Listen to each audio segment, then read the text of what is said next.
शांति। आज 22 अक्टूबर 2024 का मुरली चिंतन है। आज मीठे बाप दादा जी ने कहा, मीठे बच्चे, बाप तुम्हें जो नॉलेज पढ़ाते हैं इसमें रिद्धि सिद्धि की बात नहीं। पढ़ाई में कोई छू मंत्र से काम नहीं चलता है। बाबा ने कहा ये पढ़ाई है। अब कोई बैरिस्ट्री की पढ़ाई कर रहा है तो वो बैरिस्टर बनेगा, कोई डॉक्टरी की पढ़ाई कर रहा है तो वो डॉक्टर बनेगा, क्योंकि एम ऑब्जेक्ट है उसके सामने एकदम क्लियर कि मुझे ये बनना है। तो ऐसे बाबा ने कहा ये भी एक पढ़ाई है, ये भी एक स्कूल है, पाठशाला है। तो यहाँ पर भी बाबा आपको पढ़ा रहे हैं और आपको इस नॉलेज को अच्छे से समझना है। और आपके सामने भी एम ऑब्जेक्ट है कि आपको अब नारी से लक्ष्मी और नर से नारायण बनना है। तो इसमें कुछ छू मंत्र करने की, कोई जादू करने की कोई ऐसी बात नहीं है कि बाबा हमें छू देंगे, हम पे कोई ऐसा जादू कर देंगे और हम एकदम लक्ष्मी नारायण बन जाएंगे। नहीं, जो पढ़ेगा वो बनेगा, जो बाबा को याद करेगा तो वो पवित्र बनेगा। सारी बात जो है वो पवित्रता की है। देवी देवताएं पवित्र थे। आज भी देखो उनका कितना गायन हो रहा है, उनकी कितनी पूजा हो रही है। तभी तो गाते थे ना, आप सर्वगुण संपन्न हो, हम निर्गुण हारी हैं। तो सारा गायन किस चीज का है? पवित्रता का। कन्या भी जब पवित्र होती है तो पूजी जाती है। हम देखते हैं ना कंचकाओं में, हम उनके पांव धोते हैं, टीका लगाते हैं, उनको पूजते हैं, को भोग कराते हैं। लेकिन जैसे ही वो आत्मा, कन्या जब पतित बन जाती है, उसका विवाह करा दिया जाता है, तो वही सबके फिर पांव पड़ने लगती है। पूजन किस चीज का हो रहा है? पवित्रता का हो रहा है। बाबा कहते हैं जाओ अपने मंदिरों मंदिरों में जाकर के देखो अपने जड़ चित्रों को। आज भी देखो आपकी कितनी पूजा हो रही है। तो सारा मदार पवित्रता पर है। तो बाबा ने कहा जब आप पवित्र थे, सुखी थे, तो मुझे बुलाने की आपको दरकार नहीं थी। आपने मुझे बुलाया कब? जब पतित बने, कि आओ हमें पावन बनाओ, क्योंकि पवित्रता ही फाउंडेशन है सुख और शांति को पाने की।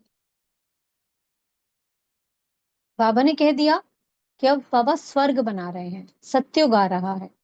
लेकिन कुछ लोग कहते हैं कि हमारे लिए तो यही स्वर्ग है, क्योंकि धन बहुत है ना, किसी के पास कुछ लाखों हैं, करोड़ों हैं। तो कहते हैं जी हाँ ठीक है, सत्युग जब आएगा आएगा, हमारे लिए तो यही स्वर्ग है। लेकिन बाबा ने कहा नहीं, स्वर्ग स्वर्ग होता है और नर्क नर्क होता है। चाहे किसी के पास धन बहुत है, सुख सुविधाएं हैं, सब कुछ है, लेकिन शरीर रोगी है, मन मन बुद्धि शांति में नहीं है, चैन नहीं है किसी को भी। चाहे कितनी भी बड़ी बड़ी आप वीआईपीज को देख लीजिए, बहुत बहुत सेलिब्रिटीज को देख लीजिए, क्या वो सुख शांति पवित्रता का जीवन जी रहे हैं? जहाँ पवित्रता ही नहीं है तो वहां सुख शांति हो कैसे सकती है? वो धन को ही सुख समझ कर बैठे हैं, लेकिन शरीर में कई कई रोग लगे पड़े हैं। बाबा ने कहा ऐसा हो नहीं सकता। नर्क को नर्क ही है, स्वर्ग स्वर्ग ही है। जो स्वर्ग के सुख देख ले, वो जान ले, तो अच्छे से समझ जाए कि वास्तव में ये नरक है। तो बाबा ने कहा अब इसलिए मुझे याद करो, मन मना भव हो जाओ। आत्मा जितना उसे को आत्मा समझ परमात्मा को याद करेगी, उतना उतना आत्मा पवित्र बनती जाएगी। तो देवताएं क्यों अकलमंद कहे जाते हैं? उनकी इतनी पूजा हो रही है। कौन सा ऐसा कार्य किया उन्होंने जो इतनी पूजन हो रहा है उनका, कि उन्होंने अपने पिछले जन्म में उस भगवान से वो वर्षा ले लिया, उनसे उनने वो पढ़ाई पढ़ ली, उस सतगुरु की वो श्रीमत पर चले जो उन्होंने इतना ऊंचा पद पा लिया, वो पवित्र बने। उस एक जन्म में जब भगवान आया, उन भगवान से अपना भाग्य लिखवा लिया।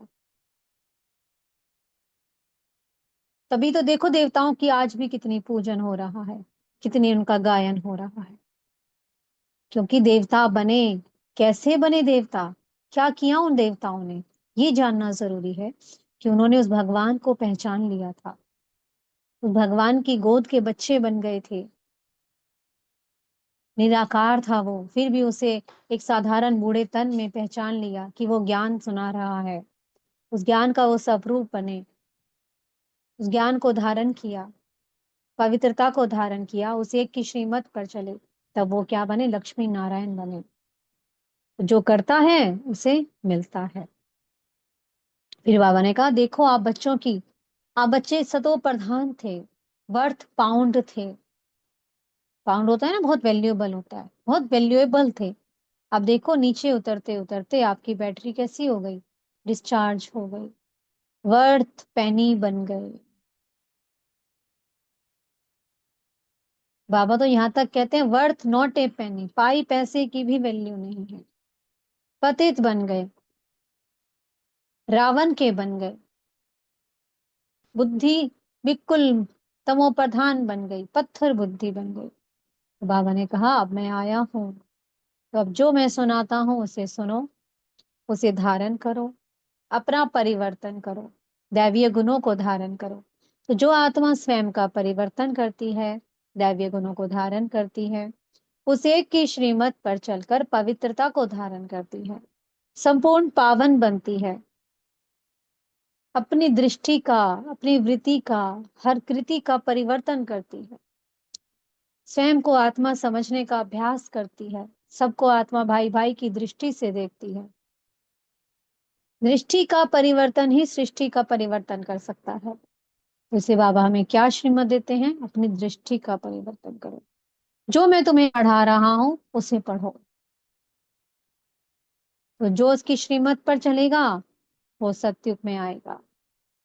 फर्स्ट जन्म, सिर्फ 9 लाख आत्माएं ही हैं फर्स्ट जन्म में, और सारा मदार है याद पर, पढ़ाई पर।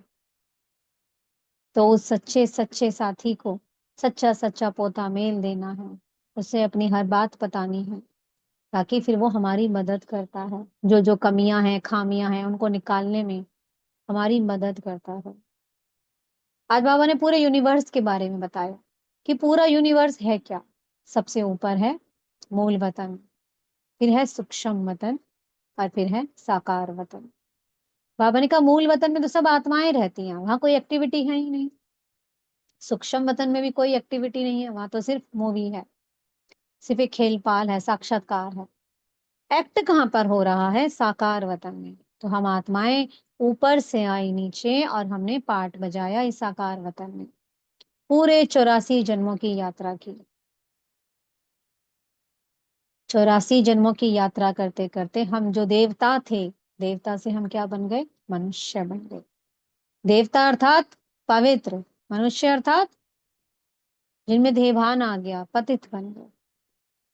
कितना फर्क है, कहाँ तो हम इतने उच्च कोटि के थे और कहाँ हम शूद्र बन गए। लेकिन अब वो आ गया है और हमें अपनी गोद में ले लेता है, और गोद में लेकर हमें सबसे उच्च कोटि का ब्राह्मण बना देता है। तो अब हम ब्राह्मण ही फिर उस श्रीमत पर चलकर देवता बनते हैं। इसी अकलमंदी का गायन हो रहा है जो हमने संगम पर दिखाई। संगम पर संगम चल रहा है, और मनुष्य कहते हैं कि लाखों वर्ष पड़े हैं, तो वो अभी भी बेअकल है। और अकलमंदी किसने दिखाई? जिन्होंने भगवान को पहचान लिया, और वो उसके बन गए, और देवता बनने का उन्होंने पुरुषार्थ किया। जो देवता बनेगा उसी का पूजन होगा, उसी का गायन होगा।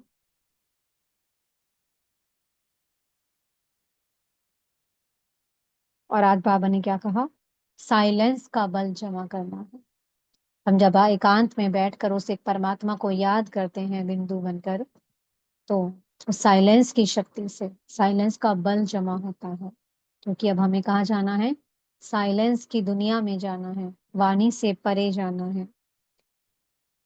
और याद का बल भरकर जो विकारों के हम गुलाम बन गए, रावण के गुलाम बन गए, उससे छूटना है। सिर्फ एक उसकी याद ही हमें गुलामी से छुटा सकती है। धीरे धीरे गुलामी छूटती जाएगी और हम उसे एक के होते जाएंगे, और एक दिन वो दिन आएगा जब हमारी याद निरंतर होगी। मीठे सदगुरु जी वरदान दे रहे हैं। अल्फ को जानने और पवित्रता के स्वधर्म को अपनाने वाले विशेष आत्मा भवा। बाप दादा को बहुत खुशी होती है कि मेरा एक एक बच्चा विशेष है, एक एक बच्चा मेरा हीरा है। चाहे कोई बुजुर्ग है, चाहे कोई बच्चा है, चाहे कोई प्रवृत्ति मार्ग में रह रहा है, सबसे आगे है वो। कि उसने इस दुनिया में रहते हुए भी, चाहे कोई कितने बड़े बड़े नेता हैं, अभिनेता हैं, उन सब में उसने मुझे पहचान लिया कि वो इस साधारण बूढ़े तन में आकर के ज्ञान दे रहा है, ज्ञानामृत पिला रहा है। तो बाबा कहते हैं निश्चय बुद्धि हो करके फलक से कहना है कि आप सब तो ढूंढ रहे हो, हमने तो पा लिया। तो ये खुशी होनी चाहिए कि दुनिया अभी भी ढूंढ रही है, भक्ति कर रही है, भटक रही है इधर उधर, और हमने तो उसे पा लिया। तो ऐसी सबको हमें दुआएं भी देनी है कि बाबा जैसे हमने आपको पाया, ऐसे हर बच्चा आपको पाए, हर आत्मा आपकी बन जाए। तभी तो हम हैं विशेष आत्मा, जो बनते भी हैं बाबा के और सबको बनाने की सेवा भी करते हैं। स्लोगन है, जो सदा खुशहाल रहते हैं वही स्वयं को और सर्व को प्रिय लगते हैं।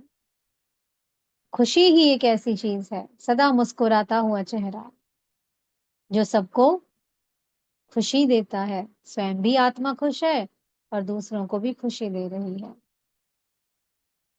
जैसे एक छोटा सा बच्चा देखते हैं ना हम, मुस्कुराता हुआ चेहरा, कोई निराश आत्मा भी उसके सम्मुख जाएगी तो उस बच्चे के मुस्कुराते हुए चेहरे को देखकर उसके चेहरे पे भी स्माइल आ जाएगी। तो ऐसे ही हमारा चेहरा कैसा हो, सदा प्रसन्न चित्त। तो इसके लिए क्या करना है, अपने जड़ चित्रों को देख लेना है। देखो क्या रूहानी मुस्कान है मेरे इस फेस पर। वही रूहानी मुस्कान अब इस समय जागृत करनी है। ओम शांति। बहुत बहुत शुक्रिया मीठे मीठे बाप दादा जी का। ओम शांति।